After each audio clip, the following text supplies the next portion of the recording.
많은 어르신들이 깨닫지 못하는 한 가지가 있습니다. 모든 것이 훨씬 더 어려워진 뒤에야 비로소 알아차리게 되는 그것은 바로 다리의 묵직한 통증, 손의 저릿함, 아침마다 느껴지는 관절의 뻣뻣함. 이것들은 단순히 나이의 신호가 아닙니다. 그것은 하나의 경고입니다. 몸이 오래전부터 보내고 있던 경고. 하지만 우리는 그것을 무심코 지나쳐 왔습니다. 지금 이 말을 듣고 계신다면 잠시 몇 초만 시간을 내주시길 바랍니다.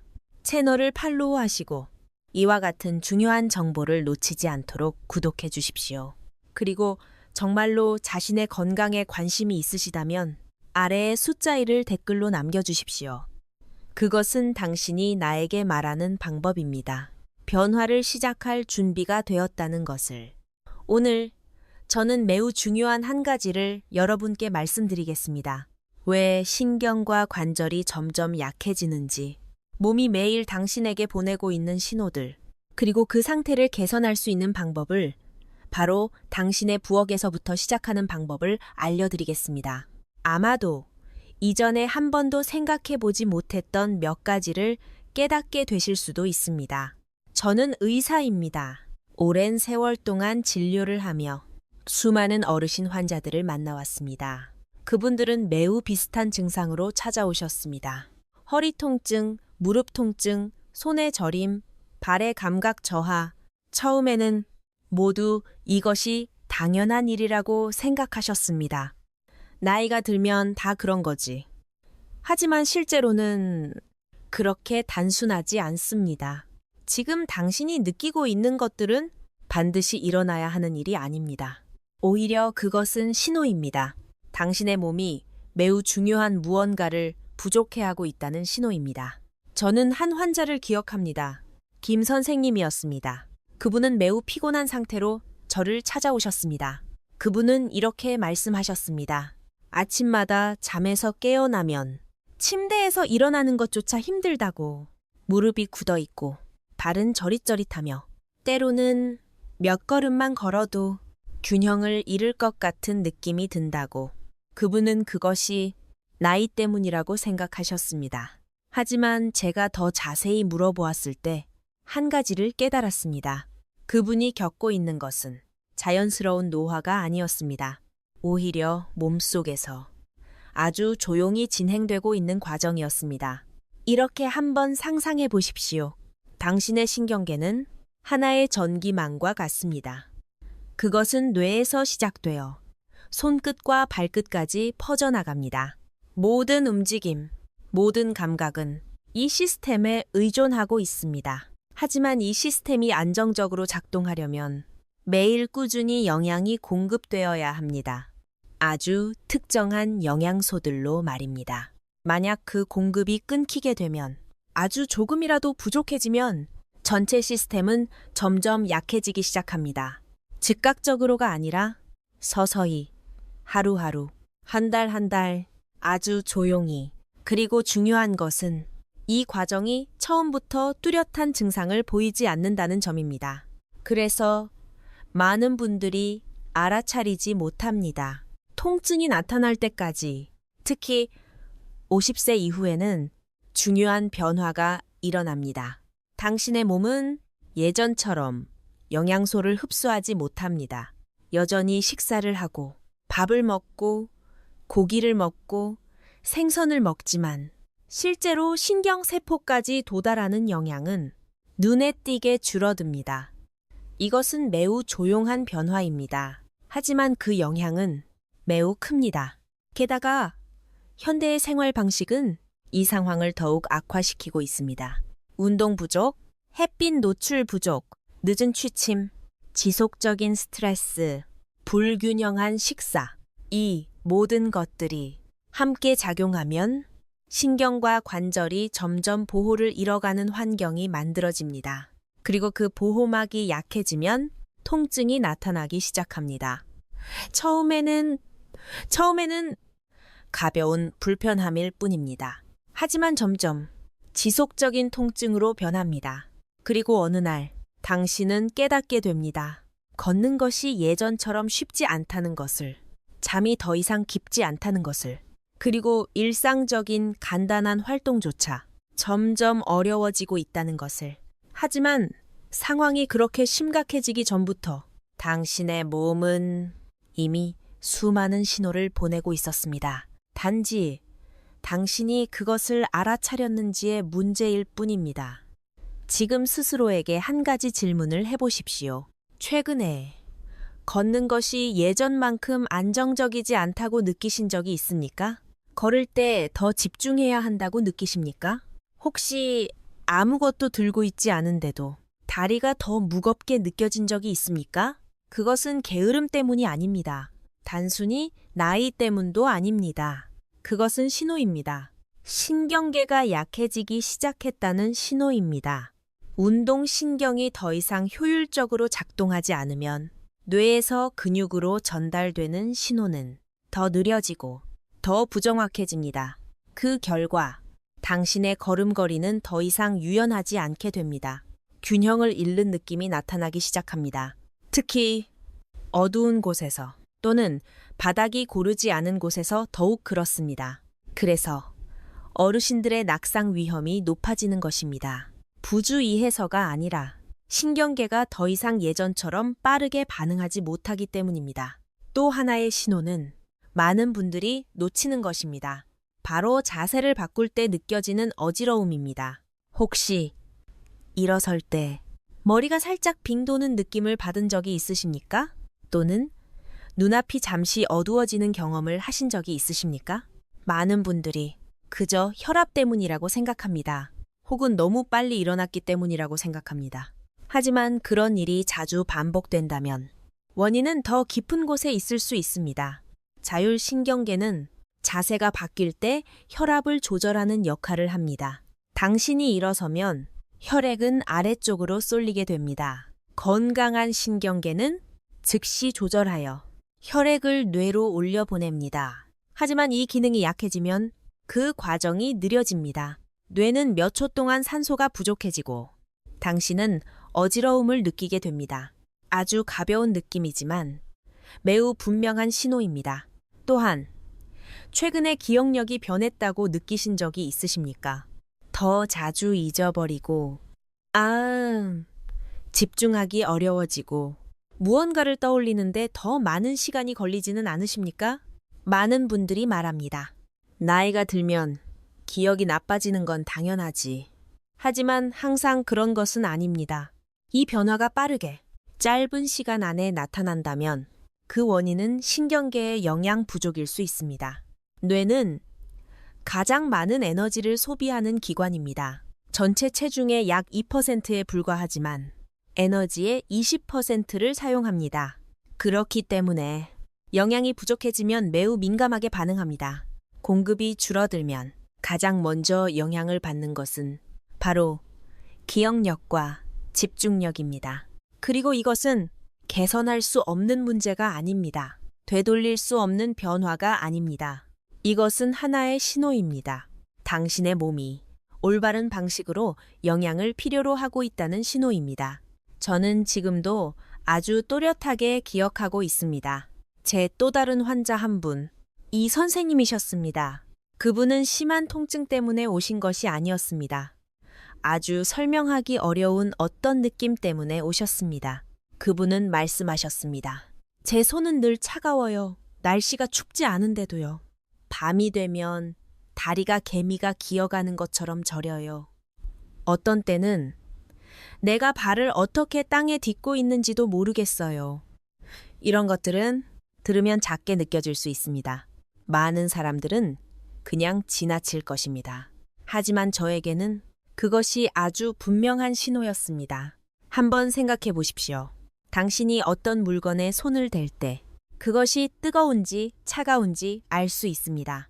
당신이 걸을 때 바닥이 단단한지 부드러운지 알 수 있습니다. 이 모든 감각은 모두 신경계가 담당합니다.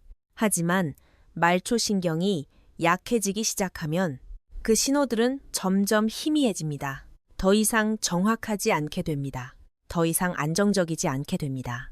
그리고 바로 그때 당신은 저림을 느끼기 시작합니다. 차가움을 느끼기 시작합니다. 혹은 피부 아래에서 무언가가 기어가는 듯한 느낌을 받게 됩니다. 많은 사람들은 생각합니다. 그저 혈액순환이 좋지 않아서라고. 그 말은 맞습니다. 하지만 그것만으로는 충분하지 않습니다. 왜냐하면 순환 문제의 뒤에는 신경계가 더 이상 작은 혈관들을 잘 조절하지 못하는 문제가 있기 때문입니다. 원래는 신경이 조절합니다. 언제 혈관이 수축해야 하는지, 언제 혈관이 이완해야 하는지, 체온과 혈액순환을 유지하기 위해서입니다. 하지만 신호가 흐트러지면 혈관은 더 이상 정확한 지시를 받지 못합니다. 그 결과 혈액이 충분히 도달하지 못하고 저리고 차가운 느낌이 나타나게 됩니다. 이런 증상이 한쪽에만 나타나고 갑자기 생긴다면 반드시 바로 검사를 받아야 합니다. 하지만 이것이 서서히 진행되고 양손, 양발 모두에서 나타나며 여러 달 동안 계속된다면 그것은 매우 높은 가능성으로 오랜 기간 이어진 영양 결핍의 신호일 수 있습니다. 또 하나의 신호가 있습니다. 신경계와 연관 짓는 사람이 거의 없는 신호입니다. 바로 소화 문제입니다. 혹시 이런 적이 있으십니까? 아주 조금만 먹었는데도 속이 더부룩한 느낌이 드십니까? 식사를 마친 뒤에도 무거운 느낌이 몇 시간씩 계속되십니까? 혹은 점점 예전만큼 배고픔을 느끼지 못하게 되셨습니까? 많은 사람들은 생각합니다. 그저 위장이 약해져서 그렇다고. 하지만 실제로는 당신의 소화기관은 아주 복잡한 신경망에 의해 조절됩니다. 수억 개의 신경세포가 식도에서 위를 지나 장까지 이어져 있습니다. 이 신경계가 잘 작동하면 음식은 리듬에 맞게 처리됩니다. 소화 효소도 제때 분비되고 장은 알맞은 리듬으로 움직입니다. 하지만 신경계가 약해지면 이 모든 과정은 점점 느려집니다. 음식은 더 오래 머물게 되고 당신은 더부룩함을 느끼고 식욕이 떨어지며 점점 들어오는 영양의 양도 줄어들게 됩니다. 이것이 바로 악순환입니다. 소화가 잘 되지 않아서 적게 먹게 되고 그러면서 영양은 더 부족해지고 신경계는 더욱 약해집니다. 그렇다면 이 모든 신호들 뒤에는 무엇이 있을까요? 한 가지 요소가 있습니다. 매우 중요하지만 자주 간과되는 요소입니다. 바로 혈액입니다. 좀 더 정확히 말하면 혈액이 산소를 운반하는 능력입니다. 당신의 혈액 속에는 헤모글로빈이라는 성분이 있습니다. 그것의 역할은 폐에서 산소를 받아 각 세포로 운반하는 것입니다. 뇌도, 신경도, 근육도 모두 그것에 의존하고 있습니다. 헤모글로빈 수치가 조금만 낮아져도 세포 수준에서는 조용한 산소 부족 상태가 이미 시작됩니다. 당장은 느끼지 못할 수 있습니다. 하지만 몸은 그것을 아주 분명히 느낍니다. 그리고 피로감, 어지러움, 저림, 기억력 저하, 이런 신호들이 서서히 나타나기 시작합니다. 하지만 더 중요한 것은 헤모글로빈 감소는 원인이 아니라는 점입니다. 그것은 결과입니다. 오랫동안 계속된 결핍 과정의 결과입니다. 비타민 부족, 미네랄 부족, 건강한 혈액을 만드는 데 필요한 필수 요소들의 부족. 그리고 바로 그때부터 저는 제 환자들에게 4가지 영양소에 대해 이야기하기 시작합니다. 4가지 요소. 50세 이후의 거의 모든 사람들이 적어도 하나는 부족한 상태이지만 정작 본인은 전혀 모르고 있는 것들입니다. 첫 번째는 비타민 B12입니다. 저는 이것을 항상 신경계의 가장 중요한 영양소 중 하나라고 생각합니다. 한번 상상해 보십시오. 각각의 신경에는 겉을 감싸는 보호층이 있습니다. 전선의 절연 피복과 같은 것입니다. 이 층은 신호가 전달될 때 빠르게, 정확하게, 그리고 잡음 없이 흐를 수 있도록 도와줍니다. 비타민 B12는 바로 그 보호층을 유지하는 데 필요한 요소입니다. 충분하면 신호는 부드럽게 전달됩니다. 하지만 부족하면 그 보호층이 손상됩니다. 신호는 약해지고 느려지고 정확하지 않게 됩니다. 그래서 BCB가 부족하면 저림 증상, 신경통, 기억력 저하로 이어지는 경우가 많습니다. 문제는 당신의 몸은 이 비타민을 스스로 만들어내지 못한다는 것입니다. 반드시 음식으로 섭취해야 합니다. 주로 고기, 생선, 달걀, 우유에서 얻습니다. 하지만 50세 이후에는 위에서 분비되는 산이 줄어듭니다. BCB를 흡수하는 능력도 크게 떨어집니다. 당신은 여전히 먹고 있지만 몸은 충분히 흡수하지 못합니다. 이것이 바로 많은 사람들이 모르는 사실입니다. 두 번째 영양소는 엽산입니다. 폴레이트라고도 부릅니다. BCB가 보호자라면 폴레이트는 재생을 돕는 조력자입니다. 이 두 영양소는 항상 함께 작용합니다. 신경세포를 유지하고 회복시키기 위해서입니다. 폴레이트가 부족하면 몸이 피곤해질 뿐만 아니라 신경의 회복 능력도 눈에 띄게 떨어집니다. 당신은 느끼게 될 것입니다. 자신이 더 느려졌다는 것을, 더 쉽게 짜증이 난다는 것을, 집중하기가 더 어려워졌다는 것을. 폴레이트는 많이 들어 있습니다. 짙은 녹색 채소, 콩류, 감귤류 과일에. 하지만 실제로는 많은 어르신들이 이런 음식들을 충분히 드시지 못합니다. 식사는 단순하게 하고 삼키기 쉬운 것을 선택하지만 다양성이 부족합니다. 그리고 결핍은 바로 거기에서 시작됩니다. 세 번째 영양소는 마그네슘입니다. 이 미네랄은 몸속 수백 가지 반응에 관여합니다. 특히 신경과 근육에 매우 중요합니다. 마그네슘은 근육을 이완시키고 신경을 안정시키며 잠도 더 잘 잘 수 있도록 도와줍니다. 마그네슘이 부족하면 몸은 점점 긴장되고 뻣뻣해집니다. 쥐가 나기 쉬워지고 통증이 생기기 쉬워지며 신경도 더 예민해집니다. 작은 자극에도 통증이 생길 수 있습니다. 마그네슘은 들어 있습니다. 호박씨, 해바라기씨, 녹색 채소, 콩류, 다크 초콜릿에. 하지만 한 가지가 있습니다. 많은 분들이 놓치는 점입니다. 지속적인 스트레스, 커피를 많이 마시는 습관, 술, 혹은 일부 혈압약은 마그네슘이 더 빨리 소모되게 만들 수 있습니다. 마지막 영양소는 비타민 D입니다. 많은 사람들은 생각합니다. 이것은 뼈와만 관련이 있다고. 하지만 실제로는 신경계에 직접적인 영향을 줍니다. 뇌와 척수 안에는 비타민 D를 받아들이는 수용체가 있습니다. 그 말은 곧 신경계가 작동하는 방식에 이것이 관여한다는 뜻입니다. 움직임에서부터 통증 감각, 감정에 이르기까지. 비타민 D가 부족하면 뼈만 약해지는 것이 아닙니다. 그뿐 아니라 통증이 더 심해지고 회복은 더 느려지며 우울한 상태에 빠지기도 쉬워집니다.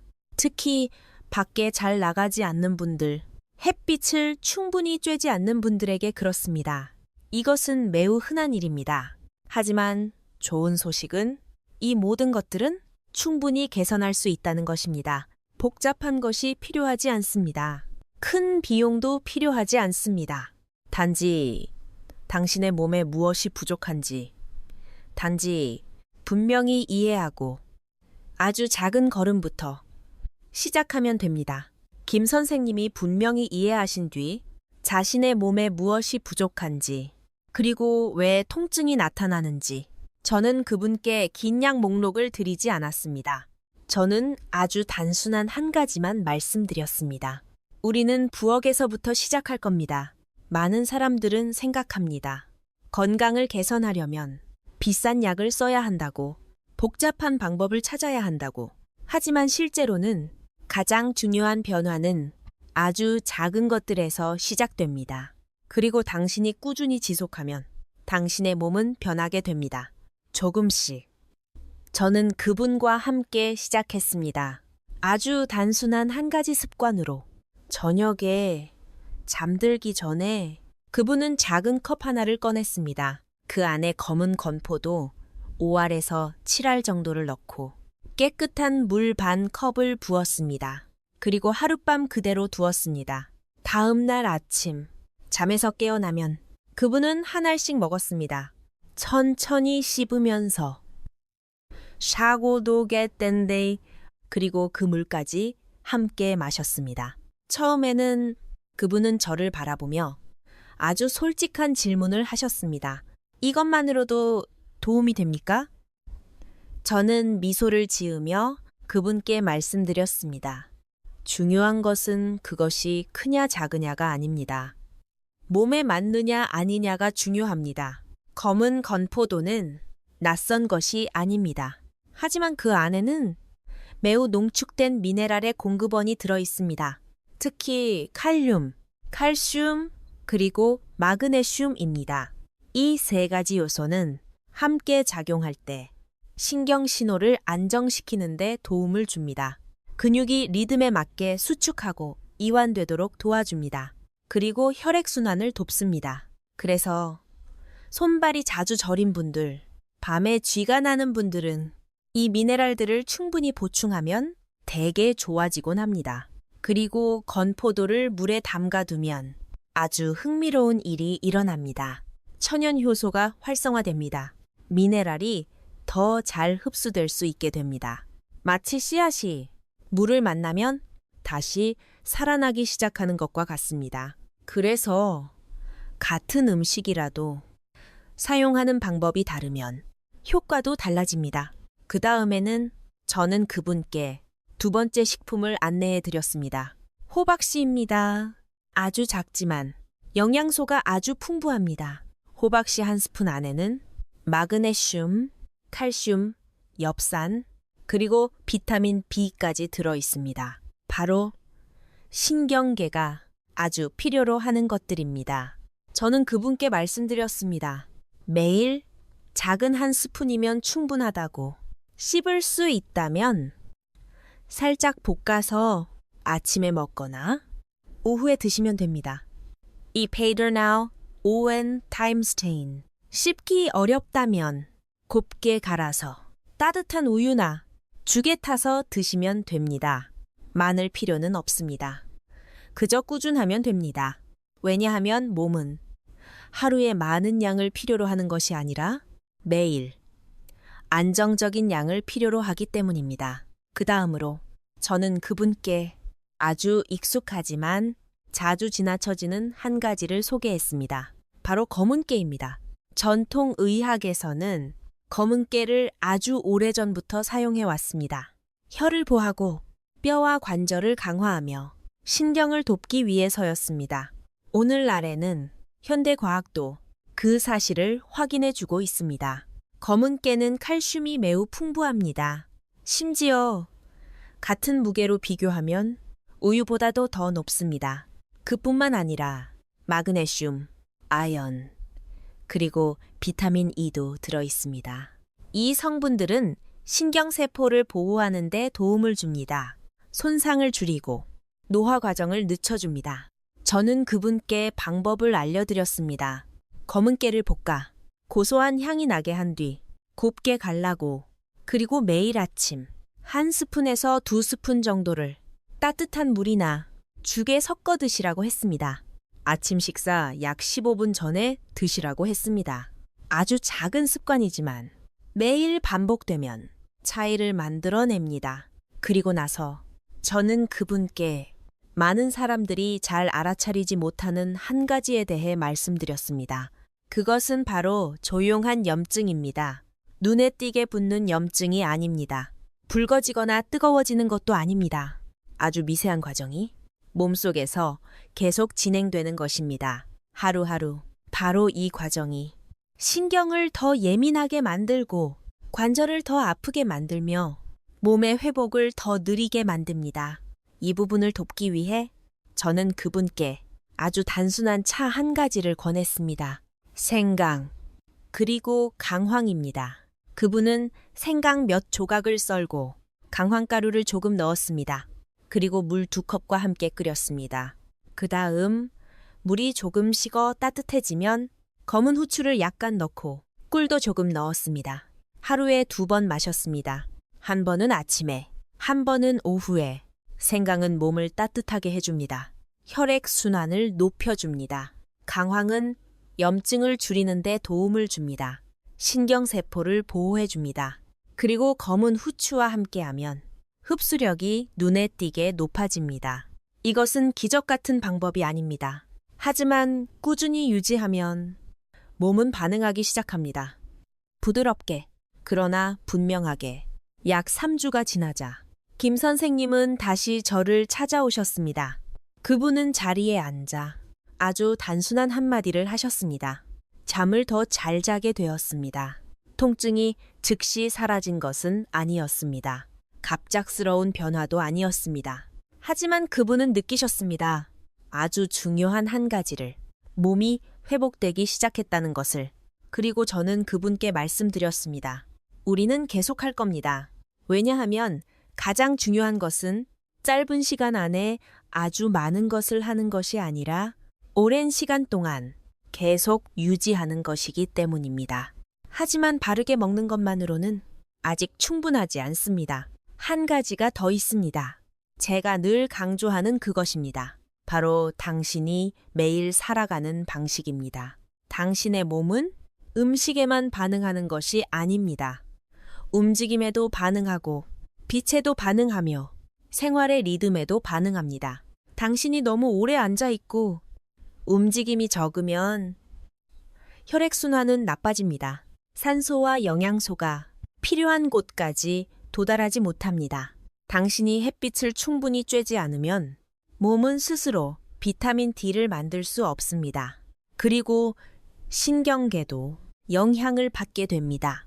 저는 그분께 무거운 운동을 하라고 요구하지 않았습니다. 그저 매일 약 20분 정도 걷기만 하면 된다고 했습니다. 빠를 필요는 없습니다. 그저 꾸준하면 됩니다. 심장이 조금 빨라지는 것을 느끼고 혈액이 도는 것을 느끼면 됩니다. 그것만으로도 충분합니다. 그리고 매일 아침 저는 그분께 권했습니다. 햇빛 아래에 약 15분 정도 앉아 있으라고. 아무것도 할 필요는 없습니다. 그저 조용히 앉아 있으면 됩니다. 몸이 빛을 흡수하게 하고 신경계가 깨어날 수 있도록 하기 위해서입니다. 이런 것들은 매우 단순하게 들립니다. 하지만 함께 모이면 하나의 기반을 만들어냅니다. 몸이 회복될 수 있도록 돕는 기반을 몸속 깊은 곳에서부터. 그리고 그렇게 시간이 지나자 김 선생님은 더 이상 단지 통증이 줄어든 것이 아니었습니다. 그분은 다시 자신감을 되찾기 시작했습니다. 한 걸음 한 걸음 속에서. 하지만 한 가지가 있습니다. 제가 모든 환자분들께 항상 반복해서 말씀드려야 하는 그것입니다. 당신이 이미 올바르게 먹고 있고 필요한 영양을 잘 보충하고 있으며 매일의 생활 습관을 바꾸기 시작했더라도 여전히 몇 가지 옛 습관을 그대로 유지하고 있다면 그 모든 노력은 조용히 무너질 수 있습니다. 저는 이런 경우를 아주 많이 보아왔습니다. 거의 모든 것을 올바르게 하고 계셨지만 결과는 크게 나아지지 않았습니다. 그리고 제가 더 자세히 여쭤보면 저는 깨닫게 됩니다. 어떤 음식들이 회복의 과정을 거꾸로 끌어당기고 있다는 것을. 그것들이 즉시 독이 되는 것은 아닙니다. 하지만 아주 느리게 손상을 일으키고 그것이 계속 반복됩니다. 첫 번째는 정제된 당입니다. 한번 생각해 보십시오.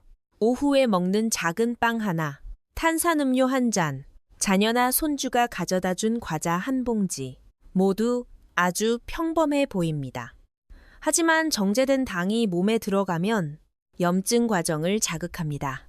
눈에 보이는 염증이 아니라 세포 수준에서 일어나는 조용한 염증입니다. 바로 이 과정이 콜라겐을 파괴합니다. 관절 연골의 중요한 구성 요소입니다. 연골에는 자체적인 혈관이 없습니다. 주변 환경에 의존합니다. 그 환경이 염증 상태가 되면 연골은 점점 얇아집니다. 관절 표면은 거칠어지고 통증이 나타납니다.